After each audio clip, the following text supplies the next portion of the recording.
বিসমিল্লাহির রহমানির রহিম। আসসালামু আলাইকুম ওয়া রাহমাতুল্লাহ। আজকে আমরা একাদশ দ্বাদশ শ্রেণীর ফিজিক্সের ফার্স্ট পেপার ফিজিক্স ফার্স্ট পেপারের সেকেন্ড চ্যাপ্টার ভেক্টর নিয়ে কথা বলব। তো ভেক্টরের এটা হচ্ছে আ আ ফার্স্ট ভিডিও। ভেক্টর নিয়ে পুরো একটা প্লেলিস্ট হবে। তো এইচএসসি ফার্স্ট পেপার ভেক্টরের একটা প্লেলিস্ট হবে আলাদা। তো এই প্লেলিস্টের সব কয়টা ভিডিও যদি সবাই তোমরা দেখো ইনশাআল্লাহ, আশা করি ভেক্টরের সকল সমস্যা দূর হয়ে যাবে। তো আসো শুরু করা যাক। একটু বলে নেই ভেক্টরটা কি? অর্থাৎ আগে একটু বুঝে নেই ভেক্টর রাশি বলার আগে রাশিটা কি? এই বস্তু জগতে মানে এই পৃথিবীতে যা কিছু মেজারমেন্ট করা যায়, পরিমাপ করা যায়, এই সবই হলো রাশি। তো আমরা রাশিকে আ নিশ্চয়ই নবম দশম শ্রেণীতে পড়ে আসছো যে রাশি হচ্ছে ২ টাইপের ছিল। একটা স্কেলার রাশি আরেকটা হচ্ছে ভেক্টর রাশি। হ্যাঁ? তো এই ভেক্টর রাশি হলো যে সমস্ত রাশিকে প্রকাশের জন্য, পরিমাপের জন্য মানও লাগবে এবং দিকেরও প্রয়োজন হবে। আর স্কেলার রাশি হলো ওই সমস্ত রাশি যাদেরকে প্রকাশ করার জন্য শুধুমাত্র মান দিয়ে প্রকাশ করা যায়, দিকের প্রয়োজন হয় না। কিন্তু ভেক্টর রাশিকে মান এবং দিক দুটোই দিয়ে প্রকাশ করতে হয়। তো ভেক্টর রাশি এই জিনিসগুলো তোমরা একেবারে ফান্ডামেন্টাল মৌলিক জিনিস, এগুলো আশা করি তোমরা নবম দশম শ্রেণীতেই জেনে আসছো যে কি। তো ভেক্টর রাশির দিয়ে একটা এক্সাম্পল যদি বলি, যেমন ধরো বল। বলের মান এবং দিক দুটিই থাকে। তারপর ধরো বলি বেগ। বেগ এগুলো হচ্ছে ভেক্টর রাশি। হ্যাঁ, এটা হচ্ছে ভেক্টর এক্সাম্পল। হ্যাঁ, ভেক্টরের এক্সাম্পল এগুলো। বল, তারপরে ধরো বলছি সরণ। এই জিনিসগুলো সবই হচ্ছে ত্বরণ। এগুলো সবই হচ্ছে ভেক্টর রাশি। এগুলো শুধু মান দিয়ে প্রকাশ করা যায় না, এগুলো প্রকাশ করতে হলে দিকেরও প্রয়োজন হয়। স্কেলার রাশিগুলো আমরা শুধুমাত্র মান দিয়ে প্রকাশ করে ফেলতে পারি। যেমন দৈর্ঘ্য। দৈর্ঘ্য যদি আমরা কোনো কিছুর দৈর্ঘ্য যদি মাপি, সেক্ষেত্রে আমাদের দিকের প্রয়োজন হয় না, জাস্ট বললেই হয়ে যায় 10 মিটার, 20 মিটার ইত্যাদি। ভর, কোনো কিছুর ভর যখন আমরা মাপি, সেখানে জাস্ট আমরা ভরটা বলে দিলেই হয়ে যায়, সেখানে দিক বলতে হয় না। যেমন যদি বলি আমরা চাল মাপি 10 কেজি, 5 কেজি ইত্যাদি বললে হয়ে যায়। বাট এভাবে বলতে হয় না যে পশ্চিম দিকে 10 কেজি, পূর্ব দিকে 5 কেজি, এভাবে বলতে হয় না। সুতরাং সেগুলো স্কেলার রাশি হলো, শুধু মান দিয়ে প্রকাশ করা যায়। যাই হোক, এখানে আমরা স্কেলার রাশি নিয়ে কোনো কথা নাই, আমাদের শুধু ভেক্টর রাশি নিয়ে কথা। তো এটা এইগুলো হচ্ছে ভেক্টর রাশির এক্সাম্পল। তো আমি জাস্ট ৩টা লিখলাম। ওকে, যেমন ধরো একটা সরণ মনে করো, আমি এইখানে একজন লোক এখান থেকে এক্স অক্ষ বরাবর ধরো, এইখান থেকে এই পয়েন্ট থেকে সে, ধরো এই পয়েন্টটা ছিল হচ্ছে এ, এইখান থেকে সে এখানে গেল। জাস্ট এভাবে লিখি আপাতত। হ্যাঁ, এবং এইখান থেকে সে আবার এই দিয়ে গেছে, এটা হচ্ছে সি। ধরো এই জায়গাটাতে সে 4 মিটার গিয়েছিল আর এখানে সে 3 মিটার গিয়েছিল। তাহলে এখন চিন্তা করো তো তার সরণটা কি? এইটা কি সরণ 4 মিটার প্লাস 3 মিটার? না, সরণটা হচ্ছে স্টার্টিং পয়েন্ট থেকে এন্ডিং পয়েন্টের সরাসরি যে দূরত্ব, সেটা ডিরেক্ট। তার মানে এখানে একটা ডিরেকশনের ব্যাপার কিন্তু আছে। আর এখানে দূরত্ব হবে হলো, দূরত্ব একটি স্কেলার রাশি, দূরত্ব হবে এখানে আসলে 4 মিটার প্লাস 3 মিটার। ওকে, কিন্তু এইখানে ভেক্টরটা আমাদের যদি সরণ বলি, সরণ হচ্ছে এখানে এসি, সরণ হলো এসি। বাট দূরত্ব হবে হলো এবি প্লাস বিসি, মানে হচ্ছে 4 প্লাস 3 7 মিটার। তার মানে হচ্ছে দূরত্ব একটা স্কেলার রাশি, কারণ এর দিকের কোনো প্রয়োজন হয় না। কিন্তু সরণ কিন্তু আমাদের এখানে এসি। এসিটা কত? আমরা যদি এটা যদি চিন্তা করি একটা সমকোণী ত্রিভুজের সাথে কম্পেয়ার করি, তাহলে আমরা কিন্তু এসি মান বের করে ফেলতে পারি। যাই হোক, সেটা আমাদের বের করার এখানে ইচ্ছা নেই। তো আশা করি এটুকু বুঝতে পেরেছো যে ভেক্টরটা কি, বা ভেক্টরের প্রকাশের জন্য কেন দিকের প্রয়োজন হয়। বা ধরো আমরা আর একটা এক্সাম্পল দেখি, রিয়েল লাইফের একটা এক্সাম্পল চিন্তা করি। যে ধরো তুমি তোমার একজন ফ্রেন্ডের কথা চিন্তা করো, যে তার বাসা তোমার বাসা থেকে 20 মিটার দূরে। তো 20 মিটার দূরে এটা যদি বলো, সরি এটা একটু বাড়ায় বলি মানটা, ধরো কত, 500 মিটার বলো, 500 মিটার চিন্তা করো। তো ধরো 500 মিটার দূরে। 500 মিটার দূরে হলে তুমি যদি এভাবে বলো, তো এক্স্যাক্টলি কি তোমার ফ্রেন্ডের বাসার লোকেশনটা আসলে পাওয়া সম্ভব? না কিন্তু। কারণ হলো এখানে যদি তোমার বাসা হয় তো এখান থেকে 500 মিটার এদিকে হতে পারে, এদিকে হতে পারে, এদিকে হতে পারে, এদিকে হতে পারে, এদিকে হতে পারে, মানে অনেক দিকেই হতে পারে 500 মিটার। সেক্ষেত্রে কিন্তু এক্স্যাক্টলি তুমি কি করতে পারবে না, সেই তোমার ফ্রেন্ডের বাসার অ্যাড্রেসটা এক্স্যাক্টলি তুমি পাবা না। সেক্ষেত্রে তোমাকে বলতে হবে এক্স অক্ষ বরাবর বা ওয়াই অক্ষ বরাবর বা উত্তর দিকে দক্ষিণ দিকে বা এক্স অক্ষের সাথে এত ডিগ্রি কোণ করে বা ওয়াই অক্ষের সাথে এত ডিগ্রি কোণ করে এই জিনিসগুলো বলতে হবে। তার মানে মানের সাথে সাথে এই যে 500 মিটারের সাথে সাথে আমাকে কোণ বলতে হচ্ছে বা দিক বলতে হচ্ছে, অথবা আমাকে বলে দিতে হচ্ছে যে সে উত্তর পশ্চিম দক্ষিণ ইত্যাদি কোন দিকে আছে সে, এই জিনিসটাকে বলে দিতে হচ্ছে। এটাই কিন্তু দেখো একটা রিয়েল লাইফের এক্সাম্পল দেখলাম যে এগুলো কিন্তু শুধু মান দিয়ে প্রকাশ করা যায় না। ওকে, তো একটু মুছে দিচ্ছি। তার মানে দেখো আমরা ভেক্টরকে যদি প্রকাশ করতে চাই শুধুমাত্র মান দিয়ে প্রকাশ করতে পারি না, এর সাথে দিকেরও দরকার হয়। সুতরাং আমরা এটা বলতে পারি, জাস্ট এটা একটু এখানে তাহলে বলি যে তার মানে ভেক্টর ভেক্টর ইকুয়ালস টু হচ্ছে মান ইনটু দিক। মান ও দিক মানে হচ্ছে এখানে মান ইনটু দিক, মানে আমাদের মান ও দিক দুটোই লাগবে যদি ভেক্টরকে প্রকাশ করতে চাই। ওকে, তাহলে এটা বোঝা গেল যে ভেক্টর প্রকাশ করতে মান এবং দিক দুটোই আমাদের দরকার হয়। ওকে, এখন ভেক্টরটা আসলে আমরা কিভাবে লিখি? অ্যাকচুয়ালি ভেক্টর লেখার জন্য আমরা যদি এইটা হচ্ছে স্টার্টিং বিন্দু হয়, এটা যদি এন্ডিং বিন্দু হয়, তাহলে আমরা এইখান থেকে এভাবে দিয়ে এটা হচ্ছে আমরা ভেক্টরটাকে নির্দেশ করি। ঠিক আছে, তো এটা হচ্ছে ধরো এটাকে আমরা জ্যামিতিক ভাবে আমরা এভাবে লিখতে পারি। আর যদি লিখিত লিখি তাহলে ধরো এটা যদি এ হয় তাহলে আমরা এর উপরে একটা এরকম চিহ্ন দিয়ে দিব, এটাকে হলো এ ভেক্টর, ভেক্টর এ। বা এটাকে এভাবে বা এ বার বা এ নিচে এভাবে দিয়ে এলেও ভেক্টর প্রকাশ করা যায়। ঠিক আছে, তো দুইভাবে আমরা, এটা হচ্ছে লিখিত আমরা এভাবে লিখি, আর যদি আমরা জ্যামিতিক ভাবে আমরা লিখি তাহলে প্রকাশ করি, তাহলে ভেক্টরটাকে এভাবে একটা দাগ দিয়ে একদম শেষ ইন্ডিং যে বিন্দুটা আছে সেখানে আমরা একটা অ্যারো চিহ্ন দিয়ে দিই, বা এটা আমরা মিডলেও দিতে পারি, বাট এইটাই হচ্ছে বেস্ট। তো এখন একটা জিনিস মনে রাখবা যে এখানে এই জিনিসটাই কিন্তু ইম্পর্টেন্ট, ভেক্টর মানে মান দিক, এইটাই কিন্তু আমাদের অনেক ইম্পর্টেন্ট একটা জিনিস। ভেক্টর আমরা মান এবং দিক দিয়েই প্রকাশ করব। তো এখানে একটা জিনিস মনে রাখো, মান ইনটু হচ্ছে একক ভেক্টর, মান এবং একক ভেক্টর। ভেক্টর মানে হলো, আচ্ছা এই জিনিসটা একটু পরে বোঝায় বলছি যে এই জিনিসটা কি অ্যাকচুয়ালি, এটা জাস্ট ইম্পর্টেন্ট জিনিসটা মনে রাখো, ইম্পর্টেন্ট। ভেক্টর মানে হচ্ছে মান এবং একক ভেক্টর। তার মানে মানের জায়গায় আমাদের মান রইলো, বাট দিকের জায়গায় একক ভেক্টর বলে একটা ব্যাপার চলে আসলো। তার মানে একক ভেক্টরটার কাজ হচ্ছে হলো দিক প্রকাশ করা। একক একক ভেক্টরের কাজ হচ্ছে দিকটাকে বা ডিরেকশন দেয়া। এখন একক ভেক্টরটা কি সেটা একটু বুঝে আসি। তো ভেক্টরের অনেকগুলো টাইপ রয়েছে, তার মধ্যে একক ভেক্টর একটি। যে ভেক্টরের মান 1 তাকে একক ভেক্টর বলে, যে ভেক্টরের মান 1 তাকে একক ভেক্টর বলে। এখন এটা আমরা একটু বোঝার চেষ্টা করি যে আসলে কি বললাম। ওকে, তো এখানে আমি শুরু করছি। দেখো যে মনে করো যে একক ভেক্টর, যে ভেক্টরের মান হচ্ছে 1 তাকে আমরা একক ভেক্টর বলা হয়। মনে করো এখানে একটা এক্সাম্পল, আমি আগে একটা এক্সাম্পল দিই তারপরে তোমাদের বুঝাই। ধরো তোমার মানে ভর হচ্ছে ধরো 70 কেজি, মনে করো তোমার ভর হচ্ছে 70 কেজি, তাহলে 70 কেজি।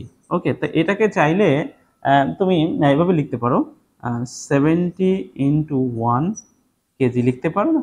তো আমরা যদি এখন একক ভর বের করতে চাই তাহলে কি করতে হয়, এই মানটা এনে এপাশে ভাগ করে দিলেই তো হয়ে যায়। এই মানটা যদি আমরা এই পাশে ভাগ করে দিই তাহলে তো হয়ে যায়। তার মানে 1 কেজি হচ্ছে, দেখো 70 কেজি ভাগ হলো 70, তাহলে এইখানে আমরা পেলাম কি একক ভর। দেখো এই যে একক ভর, দেখো এখানে দেখো এটা মান ইনটু হচ্ছে একক ভর, মান ইনটু একক ভর। এখানে আমরা কি করছি, আমরা এই একক ভরটাকে বের করার জন্য আমরা কি করছি, আমাদের ভরটাকে মান দিয়ে ভাগ করলে আমরা একক ভরটা পাই। খেয়াল করো, এটা খুবই সিম্পল একটা এক্সাম্পল, চিন্তা করো, ক্যালকুলেশনটাও খুব ইজি। জাস্ট আমরা কি করছি, ভাগ করে দিছি, আমাদের এখান থেকে 70টা ভাগ হয়ে গেছে ভরটাকে, তাহলে আমরা একক ভর পাই। ভরকে যদি ভরের মান দিয়ে ভাগ করি তাহলে আমরা একক ভেক্টরটা পেয়ে যাই। ওকে, তো এখন আমরা এইখানে একটা জিনিস চিন্তা করো, তাহলে ভেক্টরের বেলায় যদি ভেক্টরকে আমরা ভেক্টরের মান দিয়ে ভাগ করে ফেলি তাহলে আমরা একক ভেক্টর পাই। তো এখন একটা ভেক্টর চিন্তা করো, যে এখানে আমি লিখে ফেলি যে একটা ভেক্টর মনে করো হলো এ একটা ভেক্টর। আচ্ছা, তাহলে এখন শোনো, এ ভেক্টরের মান আমরা অলওয়েজ এভাবে বের করব, এটাকে বলা হয় এ ভেক্টরের মান। ঠিক আছে, তাহলে আমরা একক ভেক্টর কিভাবে বের করতে পারি? তাহলে একক ভেক্টর হবে এক্ষেত্রে ভেক্টর এ কে ভাগ দিব মান দিয়ে। ওকে, এই হলো একক ভেক্টর। তো একক ভেক্টরকে প্রকাশ করা হয় অ্যাকচুয়ালি এ হ্যাট দিয়ে। আশা করি বুঝতে পারছো। তার মানে কোথাও যদি তুমি এ হ্যাট পাও তার মানে তুমি বুঝবা সেটা একক ভেক্টর। একক ভেক্টরের মানকে এ হ্যাট দিয়ে প্রকাশ করা হয়। ওকে, এখন এখান থেকে আরেকটা জিনিস একটু খেয়াল করো, যে কি সেটা একটু খেয়াল করো, যে এইটা থেকে, তো এখান থেকে আমরা পেলাম হলো এটা A hat is equals to vector A ভাগ এ ভেক্টরের মান। ওকে, তাহলে এইখান থেকে তুমি দেখো এই ভেক্টরটা যদি বের করতে চাই, মানে একটু আর মানে আমরা গুণ করি জাস্ট, হ্যাঁ, তো এখানে গুণ করলে কি হয় দেখো তো, এই ভেক্টরের মান, এই দেখো এ ভেক্টরের মান ইনটু হচ্ছে একক ভেক্টর। তার মানে কি, এই যে এই লাইনটা আমি খেয়াল করো, এই লাইনটা আর হলো এই যে লাইনটা আমি লিখেছিলাম একই বিষয় বলছে না? যে দেখো এখানে বলছিলাম একটা ভেক্টর পাওয়া যাবে তখনই যখন তার মান এবং একক ভেক্টর গুণ করব। এই কথাটা আমরা এখান থেকে বলেছিলাম যে একক ভেক্টরের কাজ হচ্ছে ডিরেকশন দেয়া। তখন আমরা এইটা থেকে এই লাইনটা লিখেছিলাম যে একক ভেক্টর ইকুয়ালস হচ্ছে মান ইনটু একক ভেক্টর। এখানে এসে সেটাই কিন্তু দেখতেছি, দেখো এ ভেক্টর পাওয়া যাবে কখন, যখন এ ভেক্টরের মানকে একক ভেক্টর দিয়ে গুণ করব। তার মানে কোনো একটা ভেক্টরের মানকে ওই ভেক্টরে একক ভেক্টর দিয়ে গুণ করলে পাওয়া যায় ভেক্টরটাকে। একটা এক্সাম্পল দেখে ফেলি, মনে করা যাক এখানে ধরো এই হচ্ছে একটা ভেক্টর। ওকে, তো এই ভেক্টরটা ধরো হচ্ছে লিখে নেই, এই ভেক্টরটা হচ্ছে ধরে নাও যে তুমি 10 এবং হচ্ছে আই। আচ্ছা, আইটা কি একটু বলে দিই। আচ্ছা আচ্ছা, এটা বলেই দিই আইটা কি। আমরা যে একটু আগে একক ভেক্টর বললাম যে এ দিয়ে একক ভেক্টর প্রকাশ করা হয়, তো আমাদের যখন স্পেশালি এক্স অক্ষ বরাবর কোনো ভেক্টর কাজ করবে তখন তার একক ভেক্টর হবে আই। যখন ওয়াই অক্ষ বরাবর কোনো ভেক্টর কাজ করবে সেটা একক ভেক্টর হবে জে, এবং জেড অক্ষ বরাবর যখন আমাদের একক ভেক্টর সেটা হবে কে। আচ্ছা, এটা আমি একটু পরে আবার বুঝাই বলছি, এটা জাস্ট একটু বুঝে নাও। তাহলে আমাদের এটা একটা ভেক্টর, এইটা হচ্ছে 10 হচ্ছে তার মান, আর এটা হচ্ছে একক ভেক্টর। সো এই দুইটা গুণ করলে তো আমরা ভেক্টর পাই, সেটা আমরা একটু আগে বলছি। জাস্ট এটা আইটা কই থেকে আসে বলছি যদিও, তারপর মনে থাকলে জাস্ট ভুলে যাও, আমি একটু পরেই বলছি এটার ব্যাপারটা। ওকে, তো এখন দেখো যে কি করতে পারি আমরা, আমরা এইখানে যেটা বলছি সেটা একটু চিন্তা করি। এটার মান কত? 10। ভেক্টরের মান কত? 10। দেখো ভেক্টরের মান হলো এখানে এর দৈর্ঘ্যটাই হচ্ছে মান, তার মানে 10, এবং ভেক্টরটা কত?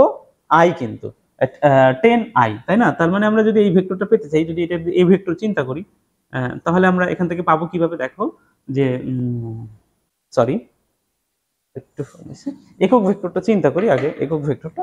তো এখান থেকে যদি আমরা একক ভেক্টরটা চিন্তা করি সেটা পাবো কি, দেখো যে দেখো 10i হ্যাট ভাগ হলো 10, যেটা আমরা এইখানে বলেছি যে ভেক্টরকে ভেক্টরের মান দিয়ে ভাগ করতে হবে। তাহলে এটা কেটে দিলে কি পাওয়া যাবে দেখো তো, 1i হ্যাট।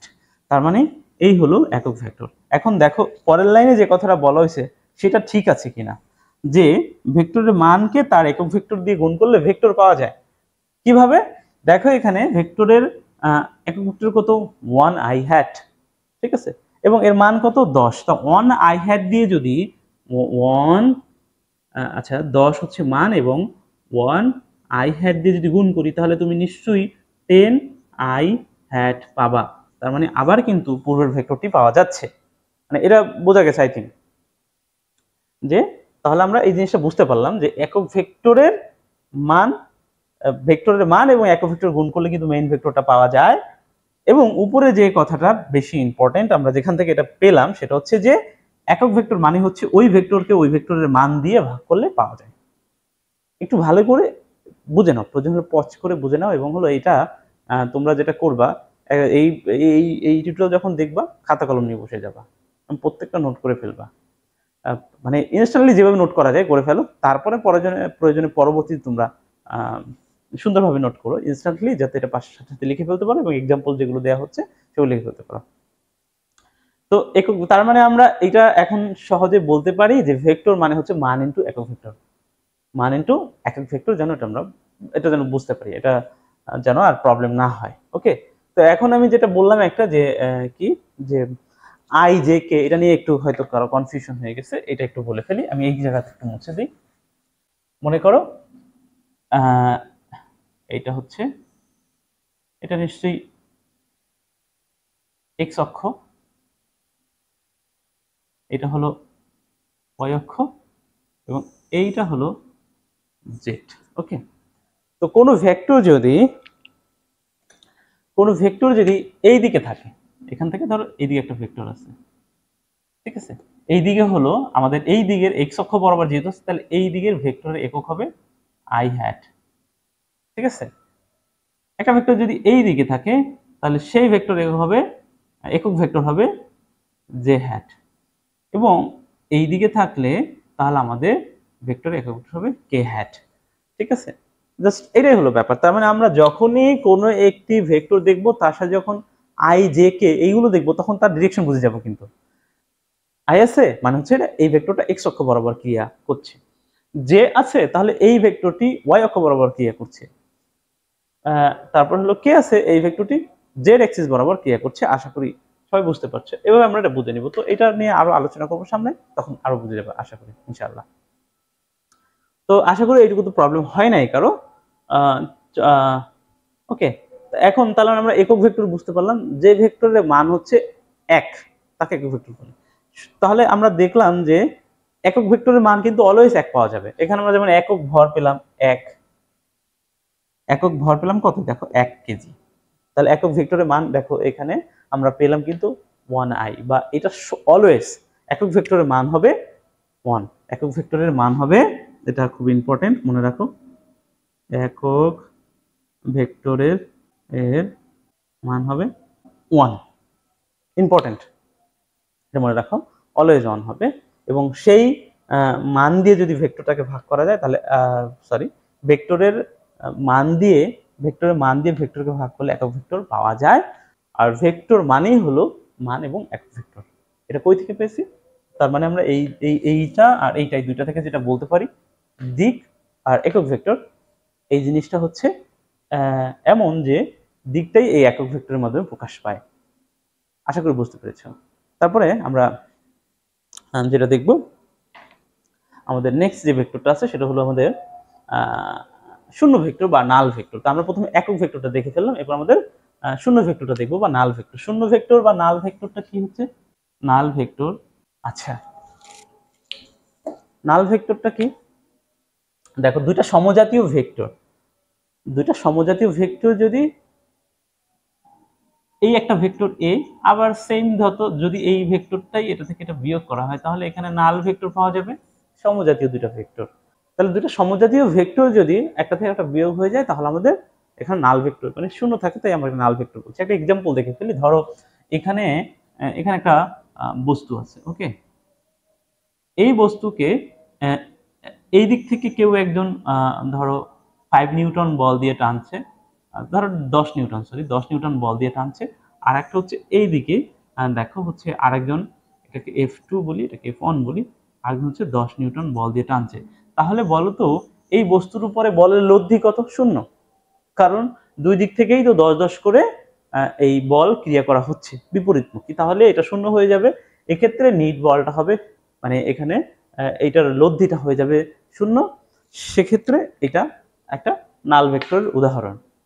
আচ্ছা, তাহলে আমরা যেটা করলাম যে এখানে প্রথমে একক ভেক্টর দেখলাম, তারপর আমরা নাল ভেক্টর দেখলাম। এখন আমরা যেটা দেখব সেটা হচ্ছে সদিশ ভেক্টর। ওকে, তো সদিশ ভেক্টরটাকে আমি এদিক থেকে একটু করে দিচ্ছি, মুছে দিচ্ছি এখান থেকে।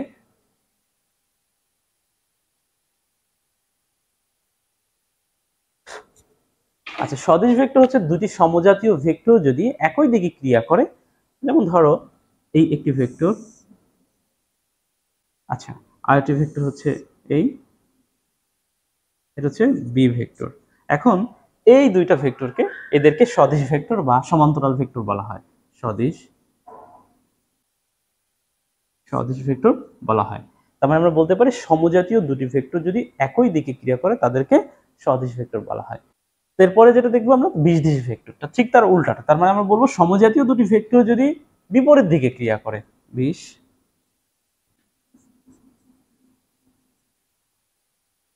ভেক্টরটা যেটা হবে সেটা হবে সমজাতীয় দুটি ভেক্টর বিপরীত দিকে ক্রিয়া করলে এই এই ভেক্টর দুটাকে বলা হবে বিষদিশ ভেক্টর। ঠিক আছে,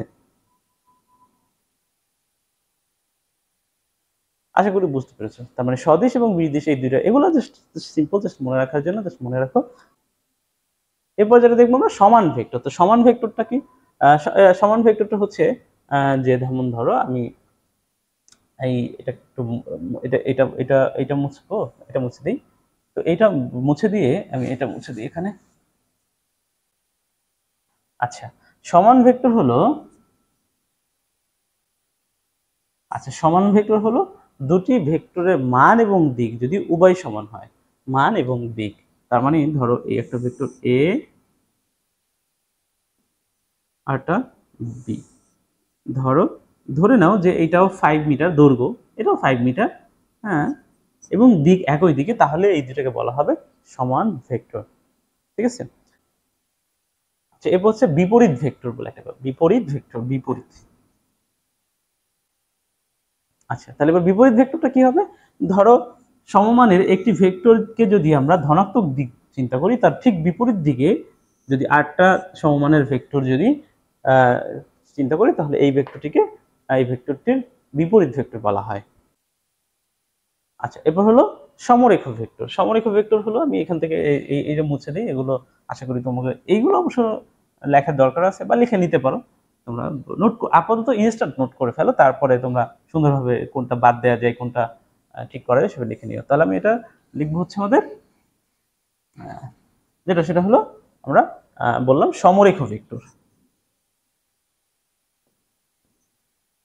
সমরেখ ভেক্টরটা হলো, ধরো এটা একটা সরল, মনে করো, মনে করো আবার এটাও আর একটা সরলরেখা ধরে নিই, দুটো সরলরেখায় চিন্তা করি। তো এখানে ধরো এইখানে একটি ভেক্টর, আবার এই একটি ভেক্টর একটি সরলরেখার উপরে, তাহলে এই ভেক্টরগুলোকে বলা হবে সমরেখা ভেক্টর। কিংবা সরল রেখায় দুটি, এই রেখাটা হচ্ছে সরল রেখা আছে, এখানেও যদি একটি ভেক্টর থাকে, এগুলোকেও আমাদের বলতে পারবো, মানে এই রেখার উপরে এগুলোকে আমরা বলতে পারবো সমরেখ ভেক্টর। ঠিক আছে, তো এরপরে আমরা যেটা দেখবো সেটা হচ্ছে বিপ্রতীপ ভেক্টর। বিপ্রতীপ ভেক্টরটা কি? ধরো একটা ভেক্টর হচ্ছে বিপরীত, না কিন্তু একটা বিপরীত, আরটা ছিল বিপ্রতীপ। বিপ্রতীপটা যেটা হবে সেটা হবে, ধরো একটা ভেক্টর যদি আমাদের, মুছে নেই এই দিকটা একটু মুছে দিই। ঠিক আছে, বিপ্রতীপ ভেক্টর, সরি, বিপ্রতীপ ভেক্টর, বিপ্রতীপ ভেক্টরটা হবে এমন, ধরো একটা ভেক্টর হচ্ছে ধরো 7i, আই, তো আইটা কি আমি বলেছি, এর মানে তুমি বুঝে যাবা যে এই ভেক্টরটা এক্স অক্ষ বরাবর ক্রিয়াশীল। ওকে, এবং আরেকটা ভেক্টর যদি হয় 1/7i, তাহলে এই দুইটাকে বলা হয় বিপ্রতীপ ভেক্টর। মানে এইটা তাহলে আমরা আরেকটা জিনিস চিন্তা করি, ধরো 5i, মনে করো 5i ভেক্টর যদি 1/5i ভেক্টর হয়, তাহলে এইটাকে বলা হয় বিপ্রতীপ ভেক্টর। ওকে, আশা করি এগুলো বুঝতে পেরেছো, খুবই ইজি জিনিস। এরপর আমরা ইম্পর্টেন্ট, মানে মোস্ট ইম্পর্টেন্ট যে জিনিস শিখবো সেটা হচ্ছে অবস্থান ভেক্টর। এটা ইম্পর্টেন্ট। ঠিক আছে, তাহলে আমি একটু অবস্থান ভেক্টর এটা আমি রাখি, এই চিত্রটা আমি এগুলো একটু মুছে দিই। আচ্ছা, অবস্থান ভেক্টর হচ্ছে প্রসঙ্গ কাঠামোর মূলবিন্দুর সাপেক্ষে অন্য একটি বিন্দুর অবস্থান যে ভেক্টর দিয়ে নির্ণয় করা যায় তাকে হলো বলা হয় অবস্থান ভেক্টর। আমি ধরো এখানে একটা চিন্তা করি, অথবা আমরা এটা এখানেও চিন্তা করি, যেহেতু এটা এখানে আঁকানোই আছে আমরা এটা এখানে চিন্তা করে ফেলতে পারি। ঠিক আছে, মনে করো এইটা হচ্ছে প্রসঙ্গ কাঠামোর মূল বিন্দু, তো এইখান থেকে এই হলো আমাদের একটা ভেক্টর। ঠিক আছে, এইটা ধরে নাও আমরা এটা পি বিন্দু মনে করো, পি এটা হচ্ছে ও, ওপি। তার মানে এই ওপি ভেক্টরটা কিন্তু এই মূল বিন্দুর সাপেক্ষে পি বিন্দুর অবস্থান ভেক্টর ওপিটা। এই ওপি ভেক্টর হলো এই মূল বিন্দুর সাপেক্ষে পি বিন্দুর অবস্থান ভেক্টর। তার মানে বোঝা গেছে, প্রসঙ্গ কাঠামোর মূল বিন্দুর সাপেক্ষে কোনো বিন্দুর প্রসঙ্গ কাঠামোর মূলবিন্দুর সাপেক্ষে কোনো বিন্দুর অবস্থান যে ভেক্টর দিয়ে প্রকাশ করা হয় অবস্থান ভেক্টর বলে। মনে করো এটা একটা ইয়া দিয়ে চিন্তা করা যাক যে তোমার একজন তুমি এখানে আছো, মনে করো তুমি এখানে আছো, তোমার একটা ফ্রেন্ড এখানে আছে, তাহলে তার অবস্থান তুমি কিভাবে বের করবা মনে করো। হ্যাঁ, তো এখানে তো আমাদের অ্যাকচুয়ালি কি থাকবে, এক্স ওয়াই জেড এর দেয়া থাকবে, কি থাকবে, এক্স ওয়াই জেড এর মানটা তো আমাদের দেয়া থাকবে। কারণ আমরা যখন নবম দশম শ্রেণীতে সেখানে আমরা যখন ইয়া করেছি কি বলে যে গ্রাফগুলো ইউজ করেছি, তখন এক্স অক্ষ এবং ওয়াই অক্ষ বরাবর আমাদের এক্স এবং ওয়াই এর ভ্যালু দেওয়া ছিল। বাট এখানে যেহেতু তিনটা অক্ষ আছে, তার মানে এক্স ওয়াই জেড তিনটা থাকবে ধরো। তো এইখানে হলো ধরো কি থাকবে, x2 y2 এবং হলো z2, এখানে থাকবে হচ্ছে x1 y1 z1। ঠিক আছে, ওকে, তাহলে সেটা যদি হয়, এখন ধরো তাহলে এখানে কিভাবে বের করব এই অবস্থান ভেক্টরের মানটা কিভাবে বের করব আমরা একটু দেখে ফেলি। আচ্ছা, অবস্থান ভেক্টরকে r দিয়ে প্রকাশ করা হয়, তাহলে আমরা লিখতে পারি r ভেক্টর ইকুয়ালস টু, অর্থাৎ এই ওপি কে আমরা r দিয়ে প্রকাশ করলাম অ্যাকচুয়ালি। ঠিক আছে, অবস্থান ভেক্টরকে যেহেতু r দিয়ে প্রকাশ করা হয় তাই আমরা r লিখে নিলাম। ওকে, তাহলে কি হবে দেখো, আমরা কি করব, x2 মাইনাস x1 প্লাস কি হবে তারপরে এই y2 minus y1 plus z2 minus z1। আশা করি বুঝতে পেরেছো। কিন্তু এখানে কি বাদ রয়ে গেল, দেখো এখানে এইটা কিন্তু একটা ভেক্টর, বাট এখানে কিন্তু ভেক্টর পাচ্ছি না, এটা একটা মান, এটাও একটা মান, এটাও আমাদের মান। বাট ভেক্টর মানে হলো মানের সাথে দিক থাকবে, তাহলে দিক আছে না, এইটা হলো এক্স অক্ষ বরাবর, তার মানে এখানে হবে আই হ্যাট, এখানে হবে জে হ্যাট, এখানে হবে কে হ্যাট। তো আমরা সেটা বসাই দিব না, তো এটা জাস্ট এমনি আমি খালি রাখছি, পরের লাইনে আমি বসাই দিচ্ছি তোমাদের বোঝানোর জন্য, বা এখানেও আমি দিয়ে দিতে পারি। সাপোজ ধরো আই হ্যাট, এখানে হবে জে হ্যাট, এখানে হবে কে হ্যাট। এখন আমাদের এটা একটা পরিপূর্ণ ভেক্টর হয়েছে।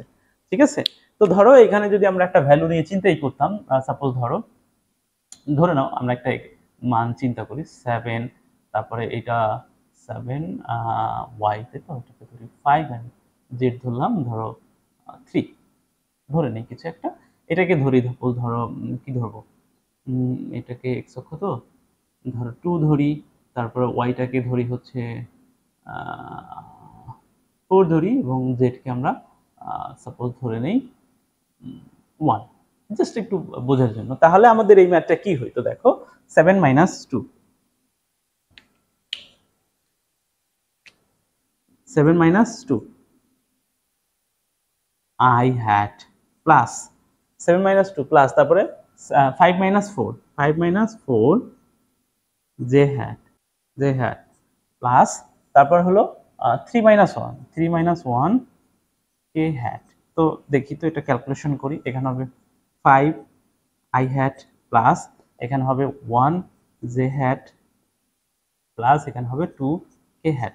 তাহলে এই হলো, এক্ষেত্রে আমাদের এই অবস্থান ভেক্টর হলো এটা। আশা করি বুঝতে পেরেছো। এটা জাস্ট আমি জাস্ট একটা চিন্তা করলাম এক্সাম্পল, যে অবস্থান ভেক্টরটা কিভাবে বের করবো। তার মানে বুঝতে পারলাম প্রসঙ্গ কাঠামোর মূল বিন্দুর সাপেক্ষে কোনো বিন্দুর অবস্থান যে ভেক্টর দিয়ে নির্ণয় করা যায় বা যে ভেক্টর দিয়ে নির্দেশ করে সেই ভেক্টরটাকে বলা যায় অবস্থান ভেক্টর। এর পরে যেটা আমাদের শিখতে হবে সেটা হচ্ছে ব্যাসার্ধ ভেক্টর। ব্যাসার্ধ ভেক্টর অনেকটা সিমিলার কেস, শুধু একটা জিনিস ডিফারেন্স। এখানে দেখো আমরা এই যে আমরা এটা ছিল অবস্থান ভেক্টর, লিখে ফেলি, এটা অবস্থান ভেক্টর ছিল, এটা অবস্থান ভেক্টর ছিল। এখন আমি বলছি ব্যাসার্ধ ভেক্টরের কথা। তো ব্যাসার্ধ ভেক্টরে কি হবে, আমি এই পাশটা মুছে দেই যেহেতু আমাদের এই পাশটা কাজ শেষ।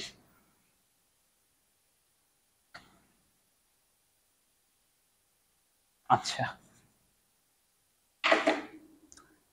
ওকে, এখন আমরা বলবো ব্যাসার্ধ ভেক্টরের কথা বলছি। ব্যাসার্ধ ভেক্টর, ব্যাসার্ধ ভেক্টরের কথা বলছি। তো ব্যাসার্ধ ভেক্টর যেটা হবে সিমিলার, বাট প্রসঙ্গ কাঠামোর মূল বিন্দুর মান অলওয়েজ জিরো থাকবে, অর্থাৎ এটা যদি সবসময় জিরো হয় তাহলেই সেটাই হয়ে যাবে আমাদের কি নেই, এটা হচ্ছে আর, ওকে, আর ভেক্টর। তাহলে এইখানে দেখো যে এটা অলওয়েজ জিরো হবে, অর্থাৎ x1 x2 x3 যেটা আমরা এখানে বলেছি, যেমন এখানে তার মান 2 4 1 নিছি, বাট এটা অলওয়েজ জিরো হবে, এখানে 0 0 হবে, ঠিক আছে। তার মানে এইটা অলওয়েজ 0 0 0 দিয়ে শুরু হবে। তাহলে এখানের মানটা আমরা তার মানে এইখানে আর x2 বা 3 এগুলো লেখার কোনো দরকার আছে কি, নাই। কারণ ধরো x y জেড লিখলেই কিন্তু হয়ে যায়, কারণ এটা থেকে বিয়োগ হলে 0 হবে, তাহলে এটা তো বলার দরকার নেই। সুতরাং এখানে আমাদের ইয়া যেটা হচ্ছে অ্যাকচুয়ালি, এক্ষেত্রে এটাকেও আমাদের আর ধারা প্রকাশ করা হয়, ঠিক আছে। আর ধারা এক্ষেত্রে তাহলে অবস্থান ভেক্টর হবে, দেখো x - 0 তার মানে কি x, তারপরে হবে ভেক্টর i প্লাস, তারপরে হবে দেখো y - 0 তার মানে y Z hat plus Z k hat, এটাই হলো আমাদের কি ব্যাসার্ধ ভেক্টর।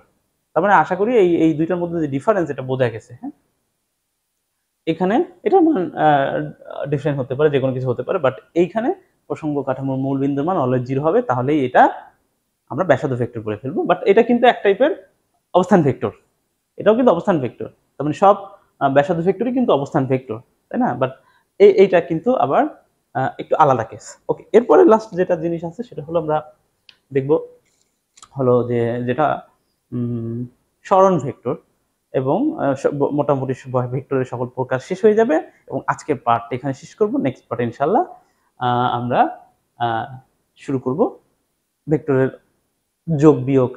ওকে, তাহলে আমরা একটু সরণ ভেক্টরটা লিখে ফেলি কিভাবে করা যায়। সরণ ভেক্টর, সরণ ভেক্টর, আচ্ছা, সরণ ভেক্টরটা কি হবে আশা করি দেখা যাচ্ছে। ওকে, সরণ ভেক্টরটা হলো, ধরো আমরা যেটা বলেছিলাম যে এখানে ধরো অবস্থান ভেক্টর বের করেছিলাম না, ধরো এটা একটা গ্রাফ। ওকে, তো ধরো আমরা এখানে একটা আছে ভেক্টর আছে এইটা, তো এইখানে এটা হলো, এটা একটা অবস্থান ভেক্টর তো আছে না, এটাকে ও, এটাকে পি চিন্তা করি, তাহলে এটার অবস্থান ভেক্টর ধরো আর আর, ঠিক আছে, এটাকে আর1 বলি কারণ আমার দরকার আছে। এরপর ধরো এইখানে যে পি বিন্দুটা ছিল সে কোনো কারণে এই দিকে ছুটে আসছে, তার মানে এটা তো একটা ভেক্টর হয়ে গেল। এখন এই বিন্দুটা ধরো এটা এখন কিউ হয়ে গেছে, ধরো কথার কথা ধরে নাও, তো এখন এই জায়গারও তো একটা অবস্থান ভেক্টর আছে নাকি এইটা, সেটাকে ধরে নেই আর2 ভেক্টর। আমি কি বুঝতে পারছি? তার মানে প্রথমে যখন পিতে ছিল, এই পিতে তার অবস্থান ভেক্টর ছিল আর1, এখন যখন কিউতে চলে আসছে মানে এইখান থেকে এখানে চলে আসলো, তখন তার অবস্থান ভেক্টর হচ্ছে আর2। এক্ষেত্রে এখন সরণ ভেক্টরটা হবে অ্যাকচুয়ালি এই আর2 ভেক্টর মাইনাস আর1, এটা হচ্ছে সরণ ভেক্টর, বা এটাকে আমরা বলতে পারি del R vector is equals to R two vector minus R one vector. আচ্ছা, ডেল কথাটা মানে হলো যে কোনো কিছু ডিফারেন্স বোঝায়। ডেল মানে হলো যদি কোথাও থাকে তোমাদের ডেল থিটা, মানে ডেল, এই যে ডেল কথাটা যদি থাকে ডেল থিটা, সরি ওটা লিখে ফেলছি, ডেল থিটা, তার মানে বুঝবা থিটার পার্থক্য বা কোণের পার্থক্যটা বের করতে বলছে। ধরো ডেল টি আছে, তার মানে হচ্ছে ধরো তাপমাত্রার পার্থক্য। তার মানে এখানে ডেল আর মানে হলো দুইটা আর থেকে দুইটা আর এর বিয়োগ, তার মানে প্রথম অবস্থান ভেক্টর থেকে, সরি দ্বিতীয় অবস্থান ভেক্টর থেকে প্রথম অবস্থান ভেক্টরে বিয়োগ করে দিলে আমরা সরণ ভেক্টর পাই। কারণ সরণ মানেই হলো ইন থেকে প্রথমটা আদিটা বিয়োগ। সরণ মানেই হলো যেটা আমরা একদম প্রথম দিকে দেখেছিলাম এরকম একটা চিত্রের মাধ্যমে, যে এরকম ছিল, তাই না, এটাকে আমরা একটা মান দিয়েছিলাম, এটা একটা মান দিয়েছিলাম, তো এইটা এ, এটা বি, এটা সি হলে আমরা এইটাকে কিন্তু বলেছিলাম, সে যদিও শুরু করছিল এখান থেকে, এখানে আসলে তারপর এখানে আসছিল, বাট সরণটা কিন্তু ছিল এখানে বিসি, ঠিক আছে। তো তার মানে হচ্ছে সরণ মানেই হলো যেখান থেকে শুরু হয়েছে আর শেষ, এই দুইটার ডিফারেন্স, এই দুইটা সরাসরি। তো এখানেও আমরা যেটা করছি সরণ ভেক্টরটা, তাহলে আমি আশা করি বোঝা গেছে। হ্যাঁ, এটা হচ্ছিল আমাদের সরণ ভেক্টর। ব্যাসার্ধ ভেক্টর তো বললামই, এটা হচ্ছে অবস্থান ভেক্টরের একটা পার্ট, আর এটা ছিল আমাদের অবস্থান ভেক্টর। ওকে, আচ্ছা এখানে ওয়াইটা, এটা ছিল ওয়াই, অ্যাকচুয়ালি ওয়াইটা অনেকে এটা ঝামেলায় পড়ে যাবে, এটা ছিল ওয়াইটা, আমি একটু লিখে দিই, এটা ওয়াই। আচ্ছা, তো আজকে এই পর্যন্তই, আজকে এই পর্যন্তই। আমাদের দেখা যায় যে আমরা নেক্সট পার্টে আমরা ভেক্টরের যোগ বিয়োগ এসব নিয়ে কথা বলবো। আজকে পর্বটা এখানেই শেষ হবে। তো তোমরা আশা করি যদি সবগুলো পার্ট দেখো ইনশাল্লাহ, ভেক্টরের কোনো সমস্যা থাকবে না ইনশাল্লাহ। হ্যাঁ, তো ধন্যবাদ সবাইকে, আজকে পর্যন্তই, আল্লাহ হাফিজ।